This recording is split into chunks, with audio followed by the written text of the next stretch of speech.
You walk among the ruins, gazing at the remains of temple complexes, carved stone sculptures, and towering pyramids.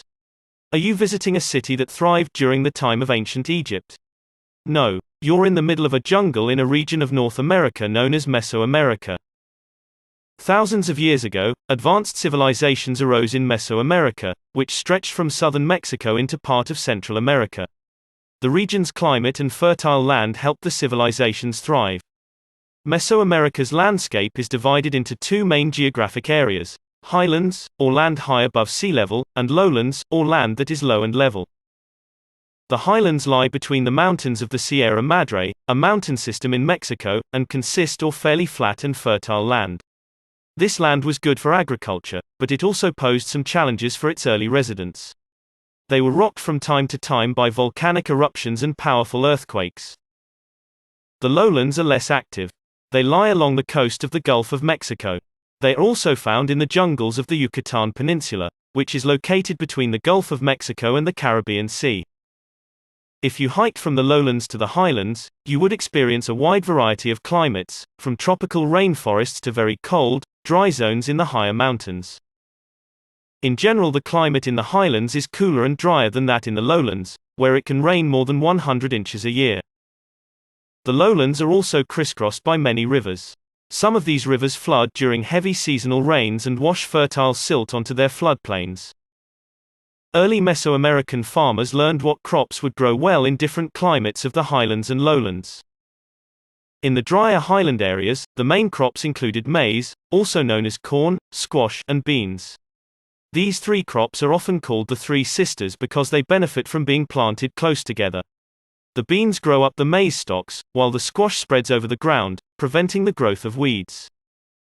Farmers in the lowlands grew these three crops as well as palm, avocado, and cacao trees. Cacao beans were used to make chocolate. Sometimes the beans were even used as money. Mesoamerica's farmers developed different agricultural practices in the region's varied landscapes. In drier areas, farmers redirected the course of streams to irrigate their fields. In the dense lowland jungles, farmers cleared fields through a technique known as slash-and-burn agriculture, shown here.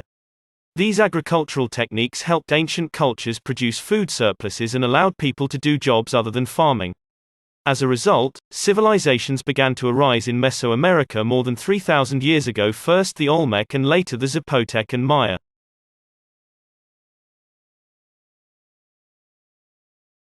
After a long search, the foreman has finally found the right rock. It's huge and heavy. He directs his men to begin their work. Their task: to haul the rock 50 miles through the jungle to the city where an artist will carve it into a sculpture. Their challenge: to move the rock without using a wheeled cart or animals. Welcome to the world of the Olmec. The Olmec culture began along Mexico's Gulf Coast around 1200 BC. The development of this culture led to the birth of Mesoamerica's first civilization. Like the ancient civilizations of Mesopotamia, Egypt, India, and China, the Olmec emerged on the floodplains of rivers. Heavy rains caused these rivers to flood and deposit fertile silt on their plains. The rich soil allowed farmers to grow abundant crops. In time, the culture's economy expanded and cities including San Lorenzo, La Venta, and Tres Zapotes began to develop. Olmec cities contained pyramids and temples built on earthen mounds. The Olmec also built courts where athletes played a game that was a sort of combination of modern soccer and basketball. You will learn more about this game later in this chapter. Archaeologists have also found extraordinary works of art in Olmec cities. Chief among these are the huge stone heads the Olmec carved out of rock. The heads stand as tall as 10 feet and can weigh up to 20 tons. They are believed to represent different Olmec rulers. Workers, including those who hauled the rocks for the stone sculptures, and farmers made up most of Olmec society. They are at the bottom of the civilization class structure. Rulers were at the top, followed by priests, merchants, and artists. The farmers and workers lived in simple houses made of wood or mud. The upper classes lived in more elaborate stone structures and wore fine clothes and precious jewelry. Archaeologists are not sure why, but around 400 BC, the Olmec civilization disappeared. However, elements of the civilization's legacy can be seen in later civilizations. As new civilizations arose, their people were influenced by Olmec art and religious practices. As a result, many archaeologists consider the Olmec to be the mother culture of Mesoamerica. In the next part of this lesson we will learn about another early Mesoamerican civilization, the Zapotec. As the Olmec declined, the Zapotec people were developing an advanced society to the southwest. Although their culture reflected Olmec influences, the Zapotec developed their own distinct and powerful civilization. They became a leading player in Mesoamerica. The Zapotec people would build one of the first major cities in Mesoamerica, but their beginnings were humble.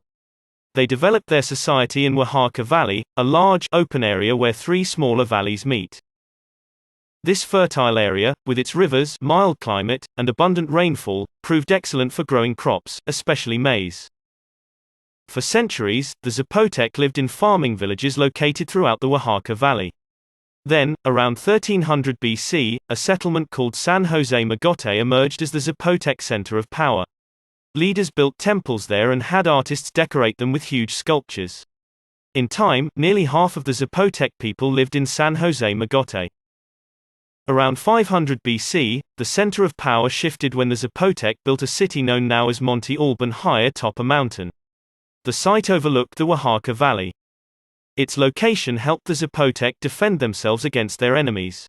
Monte Alban must have been a spectacular sight. The city's rulers flattened the top of the mountain and built great plazas on it filled with pyramids, palaces and even an astronomical observatory.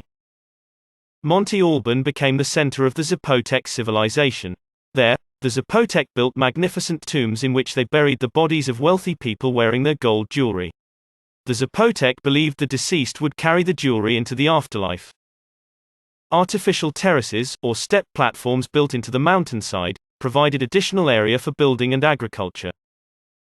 Around AD 750, Monte Alban's power began to weaken. By 900, the city had disappeared.